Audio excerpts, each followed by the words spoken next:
బంగ్లాదేశ్ హద్దులు మీరుతోంది. డ్రాగన్ తోక పట్టుకొని సముద్రాన్ని ఈదే ప్రయత్నం చేస్తోంది. భారత్ను ఉడికించడానికి రెండు దేశాలు రంగం సిద్ధం చేస్తున్నాయి. ఈశాన్య భారత్ కేంద్రంగా కుట్రలకు తెరలేపుతున్నాయి. ఈశాన్య భారతదేశంలో అనిశ్చితిని పెంచడానికి వ్యూహాలు పన్నుతున్నాయి. తాజాగా బంగ్లా చీఫ్ యూనస్ వివాదాస్పద వ్యాఖ్యలే దీనికి నిదర్శనం. భారత్లోని 7 సిస్టర్స్ రాష్ట్రాలకు తామే దిక్కంటూ యూనస్ చేసిన కామెంట్లు బంగ్లా కావరాన్ని చూపిస్తున్నాయి. ఈ పరిణామం భారత్ బంగ్లా మధ్య కొత్త వివాదానికి కారణమయ్యింది. ఇంతకీ బంగ్లాదేశ్ ప్లాన్ ఏంటి? దీని వెనుక చైనా చీప్ ట్రిక్సే కారణమా? ఆ రెండు దేశాలు భారత్ సహనాన్ని పరీక్షిస్తున్నాయా?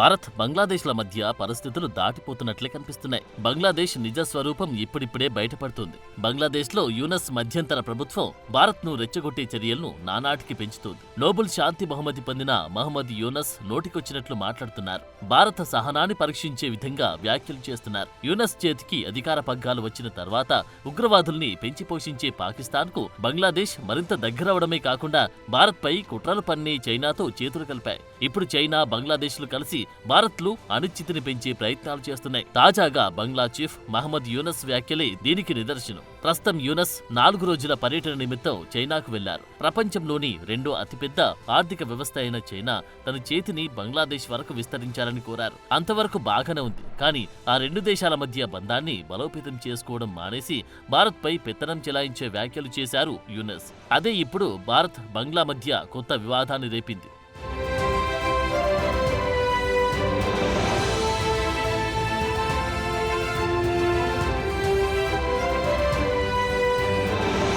చైనా వేదికగా బంగ్లా చీఫ్ యూనస్ భారత్లోని ఈశాన్య రాష్ట్రాలపై వివాదాస్పద వ్యాఖ్యలు చేశారు. తమ దేశం చుట్టూ ఈశాన్య రాష్ట్రాలు ఉన్నాయని, వాటికి బంగాళాఖాతం తీరంగా లేదని, తాము మాత్రమే సముద్రానికి రక్షకులమని యూనస్ అధిక ప్రసంగం చేశారు. ఈ వ్యాఖ్యలు ప్రస్తుతం సోషల్ మీడియాలో వైరల్ గా మారాయి. Eastern part of India, called 7 Sisters. They are landlocked country, landlocked region of India. They have no way to reach out to the ocean. We are the only guardian of the ocean for all this region. So this opens up a huge possibility. So this could be an extension of the Chinese economy. Build things, produce things, market things, bring things to China, bring it out to the whole rest of the world. That's the production house for you. So that's the opportunity we should seize and we should implement, we should get it done. Nepal has unlimited hydropower, which is a blessing.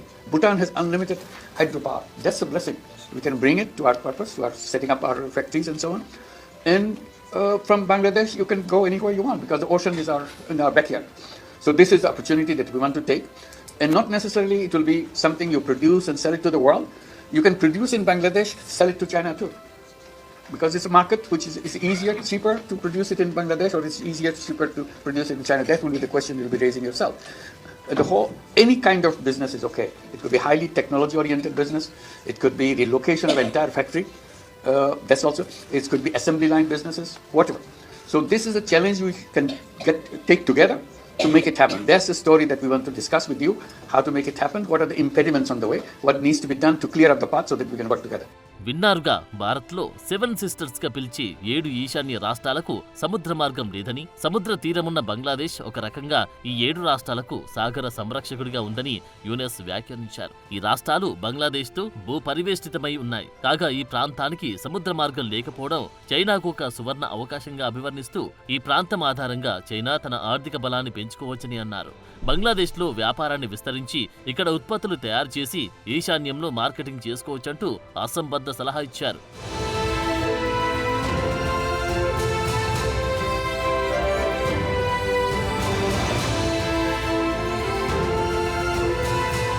ఈ ఈ సందర్భంగా చైనాను యూనస్ పొగడ్తలతో ముంచెత్తారు. ముఖ్యంగా నీటి నిర్వహణలో master అంటూ కితాబిచ్చారు. తమకు నీటి నిర్వహణ కోసం 50 సంవత్సరాల ప్రణాళిక అవసరమని వివరించారు. హిమాలయాలు, భారత్, బంగ్లాదేశ్ గుండా ప్రవహించి తీస్తా నది విషయంలో ఈ నిర్వహణ అవసరముందన్నారు. అయితే ఈ అన్ని వ్యాఖ్యల వెనుక చైనా చంకెక్కడానికి బంగ్లాదేశ్ పాట్లు కనిపిస్తున్నాయి. అదే సమయంలో భారత్ను బోచిగా చూపిస్తూ చైనాను భారత్కు మరింత వ్యతిరేకంగా మార్చే ప్రయత్నం జరుగుతున్నట్లు స్పష్టంగా అర్థమవుతుంది. అయితే చైనాలో యూనస్ చేసిన వ్యాఖ్యలను ప్రధాని మోడీ ఎకనామిక్ అడ్వైజరీ కౌన్సిల్ సభ్యుడు Sanjeev Sanyal social media X లో పోస్ట్ పెట్టారు. ఈ పోస్ట్ లో యూనస్ ఈశాన్య భారతీయ రాష్ట్రాల ప్రవర్తన ఎందుకు తెచ్చారని ప్రశ్నించారు. భారత్లోని 7 రాష్ట్రాలు భూపరివేష్టితంగా ఉన్నాయని యూనస్ చైనాకు బహిరంగంగా విజ్ఞప్తి చేయడం ఆసక్తికరంగా ఉందని, బంగ్లాదేశ్ లో చైనా పెట్టుబడులు పెట్టడానికి ఆహ్వానించడం తప్పు కాదు గాని ఈశాన్య రాష్ట్రాలను ప్రముఖంగా ప్రస్తావించడంలో ఆంతర్యమేంటి అంటూ మండిపడ్డారు.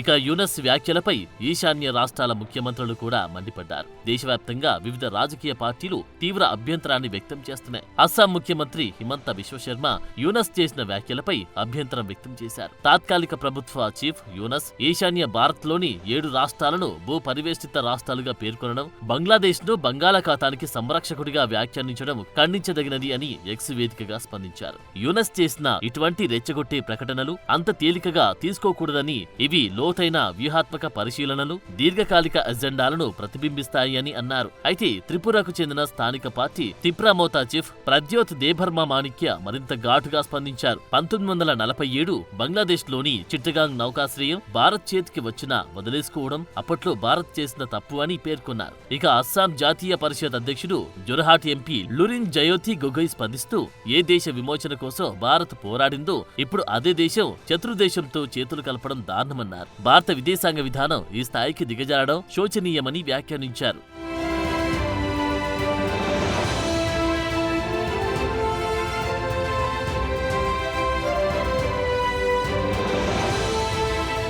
అయితే భారత్ ఈశాన్య రాష్ట్రాలను కలిపి చికెన్ నెక్ కారిడార్ అతి చిన్నగా ఉండడం ఇక్కడ ప్రస్తావించాల్సిన విషయం. ఇదే అంశాన్ని అస్సాం సీఎం హిమంత బిశ్వశర్మ కూడా గుర్తుకు చేశారు. చారిత్రకంగా ఈ ప్రాంతంలోని రెబల్స్ కూడా భారత్ నుండి ఈశాన్య భూభాగాలను విడదీయాలని చూశాయి. మాదక ద్రవ్యాల నుండి రెబల్ గ్రూపులకు సాయం అందించడం వరకు చైనా వెనుకుండి కుట్రలు పన్నిందని సందేహాలు కూడా లేకపోలేదు. అయితే అలాంటి శక్తులను అణచివేయడంలో భారత్ బలంగా పనిచేసింది. అయితే ఇప్పుడు అదే ప్రాంతాన్ని వినియోగించుకొని భారత్కు కొత్త సమస్యలు తీసుకురావాలని చైనాతో కలిసి బంగ్లాదేశ్ కూడా పావులు కదుపుతున్నట్టు తెలుస్తోంది. అందువల్ల ఈశాన్య రాష్ట్రాల్లో మరింత బలమైన రైల్వే, రోడ్ నెట్వర్క్లను అభివృద్ధి చేయాలని అస్సాం సీఎం బిశ్వ కోరుతున్నారు. ఈ ప్రాంతంలో కొన్ని ఇంజనీరింగ్ సవాళ్లు ఉన్నప్పటికీ సంకల్పం, ఆవిష్కరణతో ఇవి సాధ్యమని అన్నారు. ఇలాంటి అభివృద్ధి వల్ల దేశంలోని ఇతర ప్రాంతాలకు, ఈశాన్య ప్రాంతాలకు అనుసంధానం పెరిగే ప్రత్యామ్నాయ మార్గాలు వస్తాయని విశ్లేషకులు కూడా చెబుతున్నారు. మరోవైపు బంగ్లాదేశ్ పాలకులకు సరైన రీతిలో భారత ప్రభుత్వం ఎందుకు సమాధానం ఇవ్వట్లేదనే విమర్శలు కూడా వస్తున్నాయి.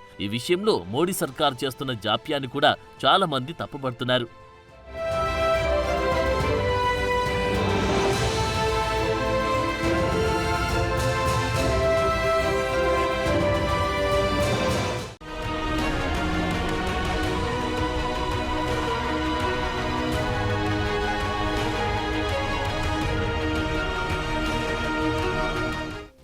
బంగ్లాదేశ్ వ్యవహారం చూస్తుంటే భారతదేశాన్ని చుట్టుముట్టడానికి యూనస్ చైనాను ఆహ్వానిస్తున్నట్లుగా కనిపిస్తోంది. నిజానికి ఈ పరిస్థితి ఈశాన్య రాష్ట్రాల భద్రతకు చాలా ప్రమాదకరం. ఇప్పటికే అరుణాచల్ ప్రదేశ్లోని చాలా భూభాగాల్లో చైనా గ్రామాలను విస్తరిస్తున్న తరుణంలో ఈశాన్య రాష్ట్రాలను కూడా టార్గెట్ చేసే విధంగా బంగ్లాదేశ్ చైనాను ప్రోత్సహిస్తోంది. దానికి బంగ్లాదేశ్ సపోర్ట్ చేస్తుందనే విధంగా యూనస్ వ్యాఖ్యలు కనిపిస్తున్నాయి. ఇంత తెగించిన యూనస్ ప్లాన్ ఏంటి? ఈ వివాదం ముదిరితే ఎక్కడికి దారితీస్తుంది?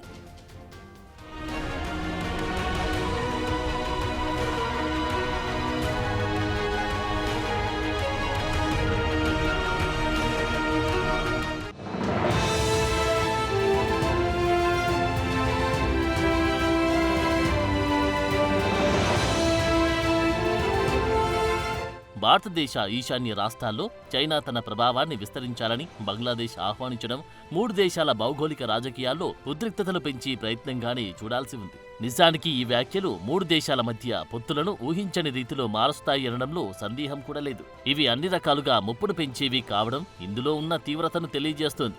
బంగ్లాదేశ్ తాత్కాలిక చీఫ్ మహమ్మద్ యూనస్ కావాలని ఇది చేసినట్లు స్పష్టంగా అర్థమవుతుంది. భారతదేశానికి చెందిన ఈశాన్య రాష్ట్రాలు నేపాల్, భూటాన్లకు బంగ్లాదేశ్ను సముద్ర మార్గంగా ఉపయోగించమని, బంగ్లాదేశ్ను చైనా ఆర్థిక వ్యవస్థను పొడిగించడానికి వాడుకోమని యూనస్ చైనాను ఆహ్వానించడమంటే భారత్తో జగడానికి రెడీ అవ్వడమే అనుకోవాలి. నిజానికి ఇది దౌత్యపరమైన అమాయకత్వం కాదు. ఇది భారత్ను వ్యూహాత్మకంగా కలవరపెట్టి ప్రతిపాదనగా చూడాలి. ఎందుకంటే భారతదేశానికి చెందిన ఈశాన్య రాష్ట్రాలకు ప్రాథమిక ఆర్థిక భద్రతా రక్షణగా బంగ్లాదేశ్ను పేర్కొనడం భారతదేశ సార్వభౌమత్వాన్ని నేరుగా సవాల్ చేయడమే. అలాగే భారత భద్రత, ప్రాదేశిక సమగ్రతకు కీలకంగా భావించి ఈ ప్రాంతంలోకి చైనా ప్రభావం ఉద్రిక్తతలను మరింత తీవ్రతరం చేస్తుంది.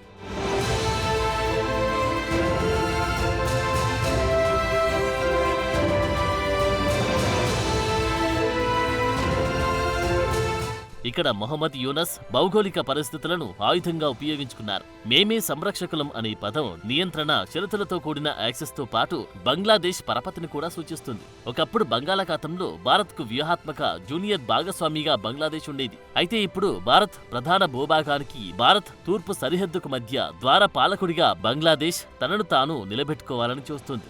అంటే భారత్ను ఇబ్బంది పెట్టడానికి పశ్చిమాన పాకిస్తాన్ ఉన్నట్లు ఈశాన్యంలో బంగ్లాదేశ్ ఉందని చెప్పడం. అయితే షేక్ హసీనా పలాయనం తర్వాత బంగ్లా పాలన బాధ్యతలు తీసుకున్న యూనస్ చేసిన మొదటి అధికారిక దౌత్య పర్యటన ఇది. మామూలుగా అయితే మొదటిగా భారత్ సందర్శించి సాంప్రదాయ పద్ధతి ఉండేది.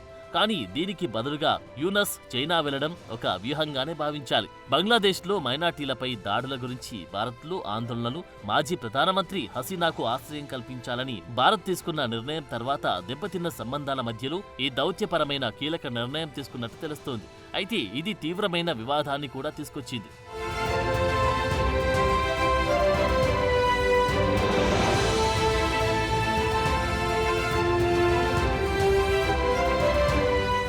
నిజానికి యూనస్ వ్యాఖ్యల్లో ప్రధానమైనది చికెన్ నెక్. ఇరుకైన ప్రదేశంలో కేవలం 22 కిలోమీటర్ల వెడల్పు ఉన్న ఈ సిలిగురి కారిడార్ ఇరుకైన భూభాగం. భారత్లోని ఈశాన్య రాష్ట్రాలను దేశంలోని మిగిలిన ప్రాంతాలకు కలిపే ప్రాంతం. ఇది చాలా కాలంగా భారత భద్రతా ప్రణాళికలను ఆందోళనకు గురిచేస్తున్న వ్యూహాత్మక ప్రాంతం.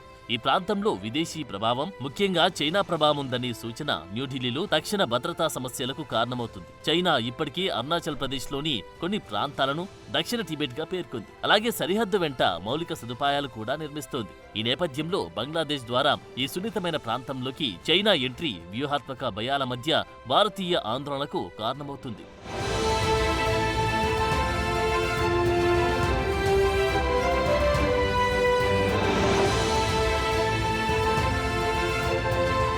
అయితే బంగ్లాదేశ్ భారత్లోని ఈశాన్యానికి ప్రవేశ ద్వారంగా తనను తాను చెప్పుకోవడం ఇదే మొదటిసారి కాదు. 1970ల ప్రారంభంలో బంగ్లాదేశ్ వ్యవస్థాపక పితామహుడు షేక్ ముజిబుర్ రెహమాన్ కూడా బంగ్లాదేశ్ను తూర్పు స్విట్జర్లాండ్గా ఊహించుకున్నారు. బంగ్లాదేశ్ను దక్షిణ ఆగ్నేసియాలను కలిపి వంతెనగా పేర్కొన్నారు.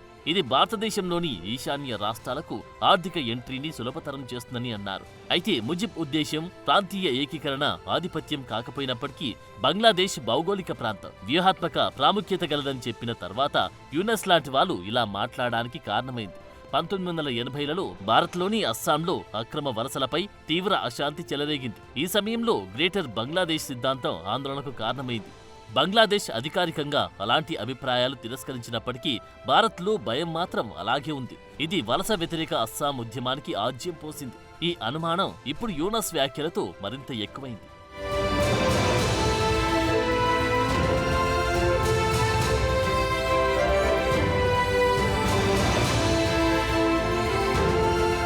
ఇటీవలి కాలంలో బంగ్లాదేశ్ విధాన నిర్ణేతలు, ఆర్థికవేత్తలు, థింక్ ట్యాంక్లు కొన్ని అభిప్రాయాలు వెల్లడించారు. చిట్టాగాంగ్, మొంగ్లా ఓడరేవులను భారత ఈశాన్య రాష్ట్రాలకు తెరవాలని, బంగ్లాదేశ్, చైనా, ఇండియా, మయన్మార్ ఆర్థిక కారిడార్ వంటి బహుళజాతి చొరవలను పునరుద్ధరించాలని ప్రతిపాదించారు.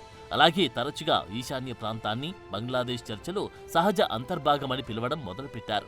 అయితే ఇది భౌగోళిక సమానత్వాన్ని నొక్కి చెబుతున్నప్పటికీ సరిహద్దు దాటి అర్థం చేసుకున్నప్పుడు వ్యూహాత్మక చిక్కులను స్పష్టంగా చూపిస్తుంది. అందుకే ఇప్పుడు యూనస్ వ్యాఖ్యలపై భారత రాజకీయ భద్రతా వ్యవస్థలు మండిపడుతున్నాయి. బంగాళాఖాతంలోకి ఈశాన్య ప్రాంతం నుండి ప్రవేశించడానికి సంబంధించి భారత్ బంగ్లాదేశ్ మధ్య ఇప్పటికే అధికారిక ఒప్పందాలు ఉన్నాయని పేర్కొన్నారు. అయితే Bay of Bengal Initiative for Multi Sectoral Technical and Economic Cooperation కూటమి సమావేశానికి తదుపరి అధ్యక్ష పదవిని బంగ్లాదేశ్ చేపట్టనుంది. అలాంటి సమయంలో యూనస్ వ్యాఖ్యలు ప్రాంతీయ రాజకీయాల్లో ఆందోళనకు కారణమయ్యే ఛాన్స్ ఉంది.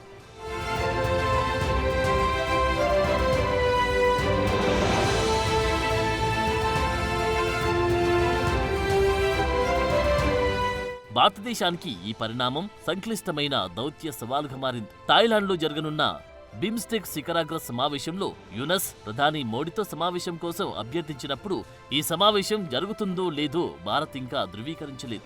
అయితే ఒకటి మాత్రం స్పష్టంగా ఉంది, బంగ్లాదేశ్ కోసం యూనస్ చేసిన ఈ కుట్ర ఆ దేశానికి నష్టాన్ని కలిగిస్తాయి అనడంలో సందేహం లేదు. చైనా పెట్టుబడులను ఆకర్షిస్తూనే భారత్ అంతర్గత భౌగోళిక స్థితిని ప్రస్తావించడం వల్ల యూనస్ దౌత్యపరంగా ఓవరాక్షన్ చేసినప్పటికీ చైనా నుండి వచ్చి ఆర్థిక మద్దతు వల్ల బంగ్లాదేశ్ చివరికి శ్రీలంకలా బాధపడాల్సి వస్తుంది. దాని ఆర్థిక వ్యవస్థ ఇబ్బందులు పడుతున్న సమయంలో భారతదేశాన్ని వ్యతిరేకించడం దానికి దీర్ఘకాలిక సమస్యలను సృష్టించగలదు. ఏదేమైనా ఇది మరింత ముదిరే కొద్దీ మరో యుద్ధం కూడా అనివార్యం అవుతుంది అనడంలో అనుమానం లేదు. అదే జరిగితే భారత్ను తట్టుకోగల సామర్థ్యం అరువు తెచ్చుకోవాలని చూసినా అది బంగ్లాదేశ్కు సాధ్యం కాదు.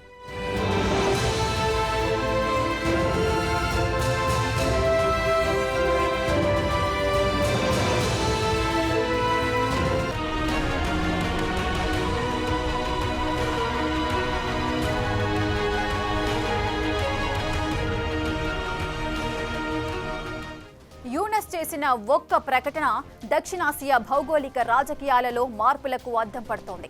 హసీనా తర్వాత బంగ్లాదేశ్ వైఖరిలో వస్తున్న తేడా, భారత్ తన ప్రాంతీయ విధానాన్ని మార్చుతున్న తీరు, విస్తరిస్తున్న చైనా ప్రభావం అన్నీ కలిసి ఈ ప్రాంతంలో వ్యూహాత్మక పరిస్థితిని తిరిగి నిర్మించే అవసరాన్ని తెలియజేస్తోంది. అలాగే యూనస్ వ్యాఖ్యల ప్రభావం రాబోయే సంవత్సరాల్లో ఈ ప్రాంతంలో స్పష్టంగా కనిపించనుంది. For more videos like this, subscribe Big TV channel.